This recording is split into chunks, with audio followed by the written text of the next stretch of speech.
Shalom Ibu Bapak Saudara semuanya, kembali menyapa Anda dalam program Bible Everyday. Hari ini kita akan lanjutkan pelajaran kita di dalam Keluaran pasal yang ke-33. Ini tentang bagaimana Musa minta penyertaan Tuhan di gurun. Dan Alkitab berkata bahwa Musa bisa berjumpa dengan Tuhan, bercakap-cakap dengan Tuhan. Nah, ada beberapa hal, ayat yang saya ingin sampaikan kepada Anda, ayat-ayat yang seringkali menjadi pertanyaan banyak orang. Kenapa di satu sisi ayat ini berkata A, tetapi di ayat yang lain seolah-olah mengcounter atau seolah-olah bertentangan dengan ayat itu. Coba Anda baca di dalam ayat yang ke-20. Ayat yang ke-20. Firman Tuhan berkata seperti ini. Jadi seperti yang saya sampaikan tadi, Musa dan Tuhan bercakap-cakap. Ayat yang ke-20, lagi firman-Nya, engkau tidak tahan memandang wajahku, sebab tidak ada orang yang memandang aku dapat hidup. Tuhan sendiri berkata kepada Musa dengan terus terang, engkau tidak akan tahan memandang wajahku, sebab tidak ada orang yang memandang wajah Tuhan dan dapat hidup. Tapi kalau Anda baca ayat yang ke-11, dan Tuhan berbicara kepada Musa dengan berhadapan muka seperti seorang berbicara kepada temannya. Mana yang benar? Tuhan berkata, tidak ada seorang pun yang bisa memandang wajah Tuhan dan bisa hidup. Tetapi ayat yang ke-11 dikatakan bahwa Tuhan berbicara kepada Musa dengan berhadapan muka, seperti sedang berbicara kepada temannya. Ibu bapak saudara semuanya, ayat ini seringkali membingungkan. Apakah benar Musa itu berbicara dengan Tuhan berhadapan muka dengan muka? Padahal Tuhan sendiri berkata, kamu tidak bisa berbicara kepadaku atau memandang wajahku, sebab tidak ada satu orang pun yang bisa memandang wajahku dan tetap hidup. Ibu bapak saudara semuanya, kalau kita melihat bahasa aslinya, baru kita paham sebetulnya ayat ini. Bahwa ayat ini sebetulnya di ayat yang ke-11, Tuhan berbicara kepada Musa dengan berhadapan muka. Itu sebetulnya hanya sebuah kiasan.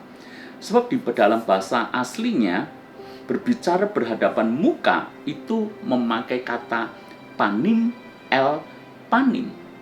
Panim el panim ini merupakan sebuah kiasan yang menyatakan sebuah kedekatan hubungan.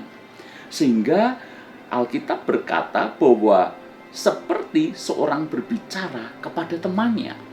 Jadi Tuhan itu berbicara kepada Musa sedemikian akrab hubungannya, sedemikian intim hubungannya, seperti seorang berbicara kepada sahabatnya. Jadi perkataan berbicara berhadapan dengan muka ini jangan dimaknai bahwa Musa berhadapan muka dengan Tuhan dan bisa melihat wajah Tuhan secara langsung. Bukan demikian, tapi ini merupakan kiasan tentang kedekatan sebuah hubungan. Dan kalau hubungan itu sedemikian dekat, maka Tuhan bisa mencurahkan segala isi hatinya, segala rencananya bagi Musa. Ibu bapak saudara semuanya, jadi yang pertama kita mengerti ayat ini sebetulnya tidak bertentangan, karena ayat ini hanya kiasan. Tapi poinnya abaikan soal itu, poinnya bukan itu, poinnya adalah seperti ini. Kalau kita memiliki hubungan yang intim dengan Tuhan, dan kita pun dianggap menjadi sahabat Tuhan, karena Tuhan selalu rindu mencurahkan isi hatinya kepada sahabatnya. Dan berbahagialah kita kalau kita memiliki hubungan yang intim dengan Tuhan. Berarti bahwa Tuhan menganggap kita selain anak, maka hubungan kita dengan Tuhan itu layaknya seorang dengan sahabatnya. Sebagaimana Abraham pun juga disebut sahabat Allah. Kenapa? Tuhan menyatakan isi hatinya kepada Abraham. Ibu bapak saudara semuanya, apakah kita juga memiliki hubungan yang dekat dengan Tuhan? Apakah kita memiliki hubungan yang intim dengan Tuhan?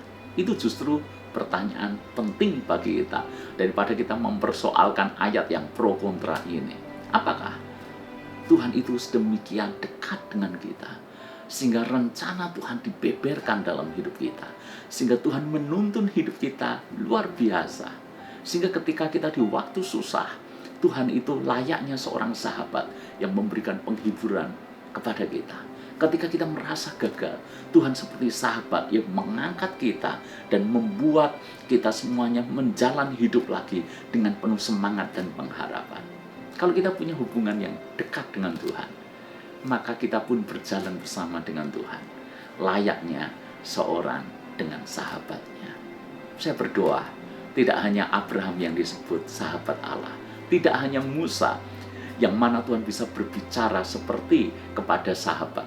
Saya berdoa, kita semuanya juga memiliki hubungan yang intim dengan Tuhan, sehingga kita pun layak disebut sebagai sahabat Tuhan. Tuhan memberkati kita.